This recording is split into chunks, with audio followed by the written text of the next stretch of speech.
Let me throw a scenario at you that some of you may be able to relate to. Imagine that you're sitting in the stands watching a local hockey game. There are 300 other people there, mostly families with young children. And on the ice, one of the players fires the puck at the net. It ricochets off another player's stick, over the glass, and into the stands, straight towards you. The rock-hard rubber disc punches into your side, cracking 3 of your ribs. And the excruciating pain drops you to your knees, causing you to feel like you're about to die. Someone calls for an ambulance to take you to the hospital right away. And the next day, when they release you from the hospital, you return home. Now, if you were honestly describing this event to your friends the next day, would you describe it as fortunate or unfortunate? When this question was posed to groups of people, the response is usually divided 70-30. 70% claim that it is an extremely unfortunate situation, whereas the other 30% believe it to be undeniably fortunate. So how can people have such vastly different interpretations of the exact same event? Well, let's look at some of their explanations. Those in the unfortunate camp gave answers like the following. I should have stayed home. This kind of thing almost never happens. How unlucky is it that I happened to be there? Another one said, I have 3 cracked ribs. That is clearly unfortunate. Or another said, I entered the hockey arena perfectly healthy and I left in an ambulance. I don't know about you, but that's not my idea of a good time. What about this one? It's kind of humorous. There were at least 300 other people at the hockey game. Surely someone deserved to get hit with a puck more than me. Maybe not. These people could not understand how getting hit by a high-speed hockey puck could ever be viewed as a fortunate occurrence until they heard the explanation of those who thought that it was fortunate. One person who thought it was fortunate answered, I could have been hit somewhere far worse than my ribs. I could have ended up with brain damage or even died. I feel incredibly fortunate. Now that's a good answer. What about this one? It's amazing that no one else got hurt. There were at least 300 other people at the hockey game, including children. It's unbelievably lucky that I was the only one who got hurt. Every mind has the ability to make sense of the same circumstance. Every brain chooses to interpret the event as a loss or a gain, a setback or a new start. When unexpected trials hit us, do we dwell upon what we've lost, or do we praise the Lord for the blessings that we have received? James, the brother of Jesus, encourages us in James 1 verse 2 to adopt a counterintuitive mindset when he writes, My brethren, count it all joy when we fall into various trials. I can't tell you how many times I have been tempted to let my trials destroy me. So let me give you some examples. When I was 3 years old, my parents got a divorce, and my brothers and I, we ended up in an orphanage. And when some people hear that, they get, oh, that's so tragic. How can you go on? Well, it got worse. When I was 10, my eldest brother Joe was killed in a tractor accident. And when I was 16, my mother committed suicide. When I was 26, my brother Pete, he fell 50 feet from a scaffold and he was killed. However, if you were to ask me today how my life is, I would honestly answer, it's fantastic, and it's true. I mean, I do love my life, and it is fantastic, not because of all the losses. That would be terrible interpretation. I loved every one of those people that God put into my life, and I'm so thankful that they're still in my heart. And I'm even more grateful to know that they are in God's heart, and that He has the keys to open every single grave, and one day soon He will do that and release them from the influence of death. Rather than feeling like helpless victims of our past, we can each know that we are incredibly blessed to be called children of God. Every day we fall on our knees and thank Him for His many blessings. With God, every trial that knocks us down is an opportunity for us to not fall down, but to fall up, to rise higher than we could ever imagine possible. So if you have ever felt like giving up, like life is not worth living, then I want to encourage you to watch today's program, because we will be talking to Pastor Phillip Lee, who, after experiencing a tragic loss that shook his life, discovered the blessings that you too may experience in the midst of your afflictions, how you can be filled with joy and peace in the midst of tragedy and pain.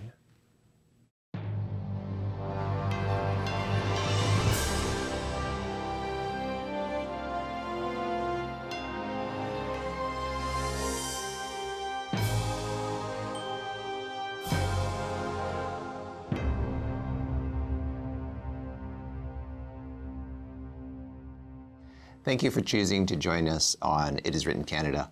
We are looking at the question of tragedy and how trials come into our lives. And in James, the Bible, James chapter 1, verse 2, James says, "Count it all joy when you fall into various trials." And of course, that is a test of faith, to really put your faith in God.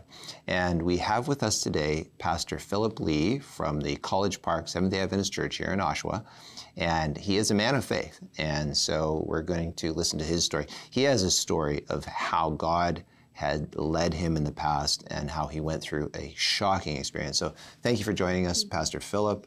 We're just so honored that you took your time to be with us today. Thank you so much for having me here. It's my honor and privilege to be here this morning. So tell us something about yourself.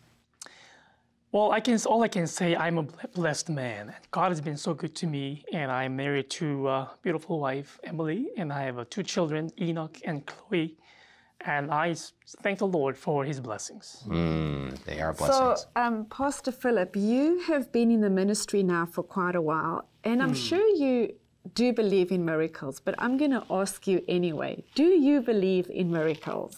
Yes, I do. In fact, I preach about miracles. And actually, my life itself is a miracle. I was born into the Lee family, and according to my grandmother, I shouldn't have survived this long. And when I was born, I came about close to 8 weeks early. I was a premature baby, and I was weighing less than 4 pounds. Wow, that's a premature baby. So it sounds like your grandmother was a lady of faith. Can you tell us about your family background in terms of faith and Christianity? Actually, they were not Christians to begin with. Oh. And they were my grandparents, and they both were successful businessmen in the capital city of Seoul, Korea. So they were doing the business, and things were going well until one day, and they got an invitation from a friend saying that there's a huge event taking place, and they invited them. It was Bible prophecy seminar. So that one led them, and they were just curious, but they started attending the seminars, and my grandfather was a little bit hesitant, but my grandfather was convicted. So she gave herself to the Lord. She became a Christian. And let me tell you, I mean, our whole family is a miracle, because my grandfather had some influences under the alcohol, and he wasn't the best father. He wasn't the best husband. So your grandmother was fully in.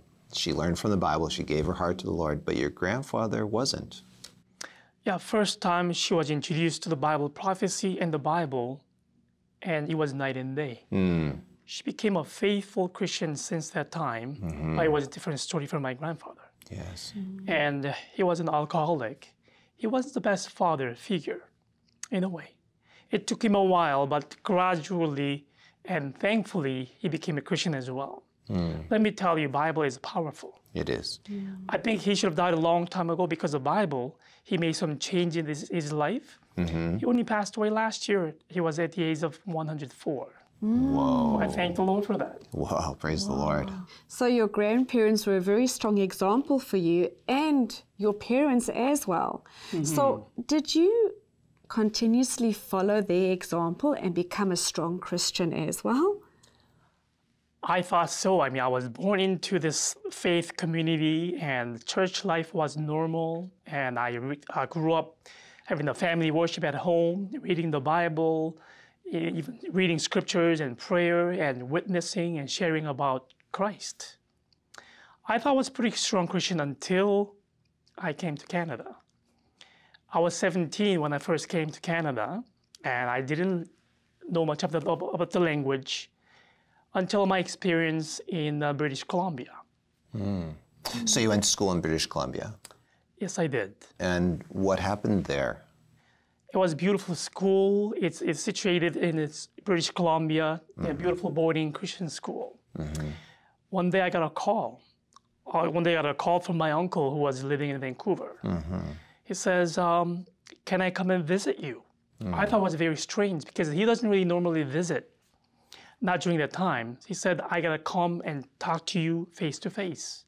So I knew that something was not right. So next day, and as he promised, he came. I got a knock on my door. I welcomed him, and I knew that something was not right. He looked very serious. He looked very depressed. He came to my room, and he said, Phil, you gotta sit down. I have something I gotta share with you. You gotta grab hold of yourself. He says, last night, the mother died. I thought what he meant was my grandmother. That's his mother, right? And he said, no, not my grandmother, not your grandmother, but your mother passed away. I thought it was very strange. What do you mean? I mean, I just saw her 2 weeks ago. She came in to visit here 2 weeks ago. I just talked to her last night. What do you mean? And he said, it's hard to believe. I'm still trying to process my thoughts, but your mom passed away yesterday morning. And that changed my life. It changed my life upside down. My whole world was changed. Because I thought I was living a normal Christian life until that time. I really enjoyed the school. We had a wonderful staff. I enjoyed the programs. And then this thing shook me. And I wasn't sure what kind of emotions I was dealing with. And basically my foundation was shaking. I thought I had a pretty good understanding of who God is. God who understands, who cares for us. That got changed all of a sudden. To make things worse, I couldn't go back to my mom's funeral due to some of the immigration issues I was faced at the time. So I was asked to remain at school. My brother went, represented the family, but I was in my room. Literally 2 weeks in a row, I was in my room. I didn't even move an inch. I wasn't hungry, I didn't eat, I wasn't even thirsty. But my brain was fully functioning. I was processing my thoughts. Started asking questions, why and why and why? I believe that's a question that everyone is asking even today. Absolutely. I know the babies are asking those questions, teenagers are asking questions. I think we do too. I was going through the question. As I mentioned, I grew up a Christian. So I believe in God. I thought I believed in God. I thought I understand who God is. Until that time, I wasn't sure who God was in my life. So basically, if I to recall, that was one of the worst experiences of my life.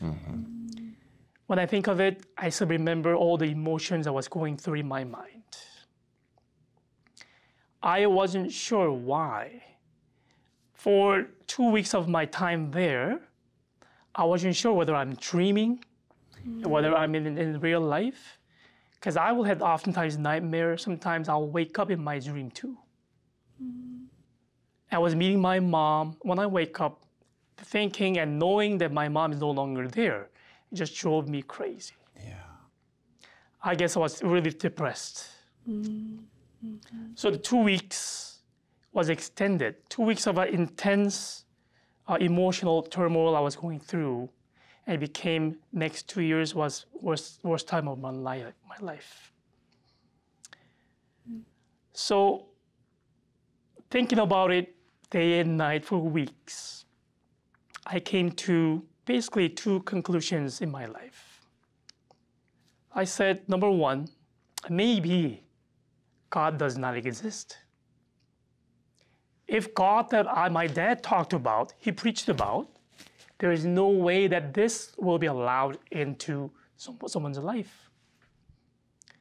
I said, you know what, there's no God. That was my number one conclusion. And number two, I left a little bit of a doubt there too. If there is God, I concluded there's no way that that is God of love that Bible talks about. Bible talks about God is merciful, He's just, He's loving, He's forgiving, He cares for His children. And in my mind, I was only about 18 at the time, but in my logic, my reasoning, there was no way that's God of love. So I concluded that that's it. I think my Christian journey ends right there. So then, Pastor Phillip, you became an atheist then, but you still continued staying at that Christian school. And that's why it was one of the worst times of my life. It was a Christian boarding school. I loved the school. It was fantastic. It's situated in BC, a beautiful valley. Programs were fantastic. Staff was very supportive. I enjoyed academics of it. So I didn't want to leave that place. At the same time, it was a Christian school. So I decided in my mind, you know what? I'm going to finish my high school here because I really enjoy here. At the same time, I'm not going to live as a Christian. I said, you know what? Because of the conclusion I made, from now on, whether I like or not, that's my choice. I am an atheist. So basically, next about year and a half, I lived my life, a double life, which is kind of interesting. I think probably many people do not admit it. I think that's how we live in today's world. Not only teenagers, you know, I think those married couples, seniors, oftentimes we live our double standards. That's how I lived. Because it was Christian boarding school, and school began very early.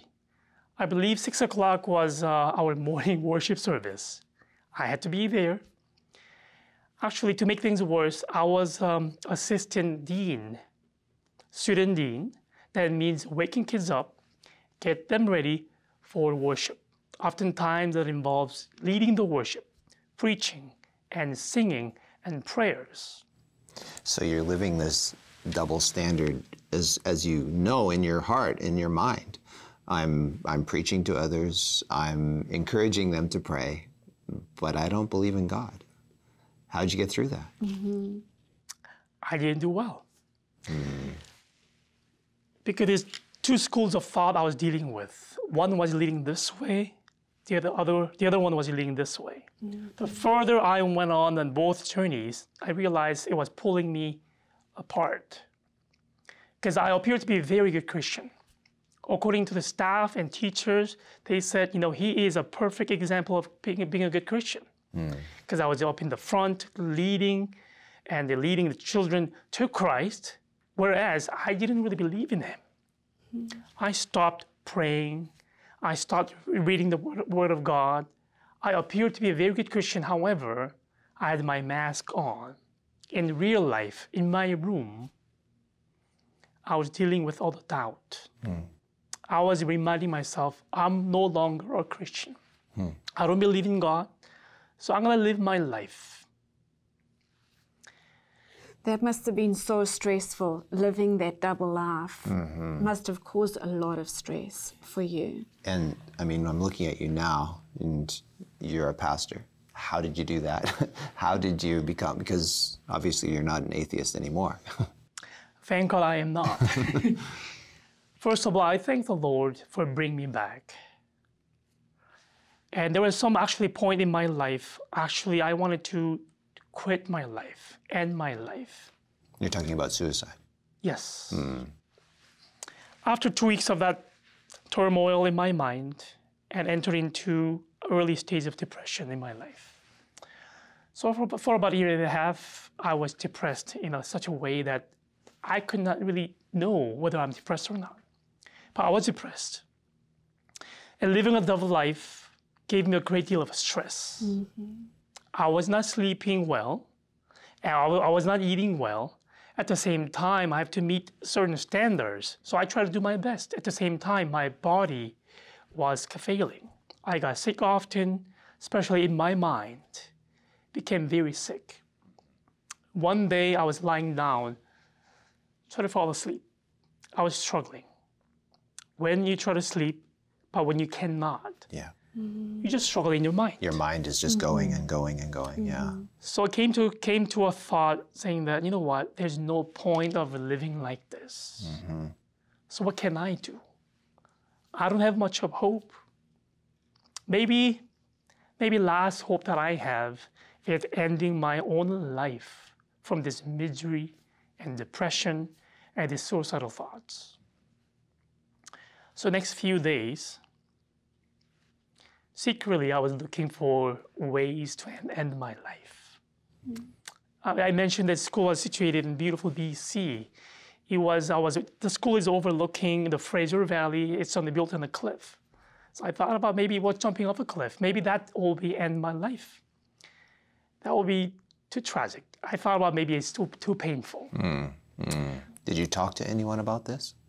No. You didn't share this with anyone, how you were feeling? Because of the double standards, because double life I had. You were scared. I was scared. So what would you say to someone who would be in your situation today? Would you say you need to talk to someone? I think so. I think that's all advice I'd like to give. I thought I was alone, struggling alone, but I realized I was not. Was there someone there for you? Actually, there were many people there for me. First of all, my brother was there with me. I think he knew what was going on, but not fully. So he tried to be there every chance he has. And number two, I thank the Lord for my father. He's a man of faith. I admire him, I respect him. Now I'm married, understand what it means to have a spouse. I can't even imagine losing my family, especially losing my wife. For me at the time, I lost my mother. But for my dad, he lost his life partner. They did everything together. I'm not sure what it meant for him, but I realized there's something different about him that I realized.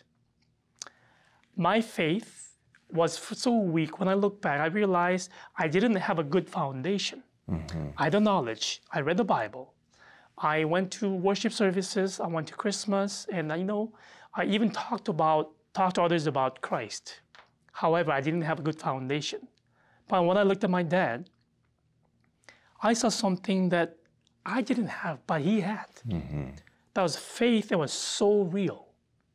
Mine was very superficial. But what he had was so strong, so tangible, I was able to hear, I was able to see it. So it was your dad's influence that changed you. He didn't push me, and he didn't force me. I think he knew. I didn't tell him everything, all the details, but he knew what was going on. We're still talking about 90s. So he wrote me a letter every single week. He was in Korea still, and I was in Canada. He wrote me a letter, international mail, I was expecting every single week. Wow. Came faithfully for about 18 months. Letter of encouragement. He wrote me how much he loves me. He wrote me how sorry he was not being there for me. And he wrote me letters of encouragement. I still keep them there. From time to time, I take them out, I read them. Gives me encouragement and hope. So I know that he will not stop praying for me. He said he prayed for me day and night until I came back to the Lord. Wow. So you came back to the Lord through your dad's prayers. How did the Bible play a part in that? No, actually, the Bible played a prominent role there. So it's only a few days before I determined to end my life. Thinking about ending my life, I got very scared.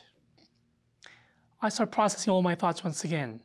I started asking questions again, why? What if? I said, what if what my dad believes is true? What if Bible is a truly Word of God? then I'm missing out a lot of it. So I thought, let's push it a little bit further. Let's postpone maybe one more week. I mean, I can end my life anytime I want, but let's give it a last chance. I pulled out my Bible. By the time it has a lot of dust on the cover, I took it out. I said, this time I didn't even say God. I said, are you there really? If God, you're there, speak to me. I said, maybe I'm going to read the Bible one last time to see if there's anything I missed. Maybe there is power. I just wanted to rule out, make sure that, this is not a falsely accused. So I started reading the Bible that night on. I'm not sure how long it took, but it took me a while, but I didn't stop. Every chance I have, besides schoolwork, every chance I have, I start reading the Bible. Chapter after chapter, book after book. I started from Genesis all the way to Revelation. And by the time I finished the Bible, I became a different man. Wow. Is there a Bible verse that you would recommend that really gave you hope? The one that comes to me all the time is Isaiah 41, verse 10. And when I was going through this Bible verse, broke me. Isaiah 41, verse 10 says, "Fear not, for I am with you." This is what God's speaking to me. "Be not dismayed, for I am your God. I will strengthen you. Yes, I will help you. I will uphold you with my righteous right hand." He didn't say I may or I might. He says, I will do it. So I was crying, basically reading this verse. I realized he's always been there for me. It was me turned away from him. And along the way, from the reading the Bible, a lot of the questions I had earlier on, I found the answers. Pastor Phillip, such a personal story. Thank you for sharing it and being so vulnerable. Can I ask you to pray for us as we close out? Father in heaven, we want to thank you for the power that we'll be able to find in the Word of God. I know the Word of God changed my life. I pray that you're willing to change anyone who comes to you, to change their lives also. I want to thank you for the living God who hears and answers our prayers. In Jesus' name I pray. Amen. Amen. Friends, today, if you have been touched by Pastor Phillip Lee's story, we have a free offer for you. It is, "Where is God when I'm hurting?" And to receive that free offer, here is the information you need. To request today's offer, just log on to www.itiswrittencanada.ca. If you prefer, you may call toll-free at 1-888-CALL-IIW. And thank you for your prayer requests and your generous financial support. Pastor Phillip, thank you for encouraging my faith and the faith of our viewers that God is real and He is working, He is alive and well in our lives today. Friends, I just want to thank you for joining us as well. And remember the words of Jesus when He said, "It is written, man shall not live by bread alone, but by every word that proceeds out of the mouth of God."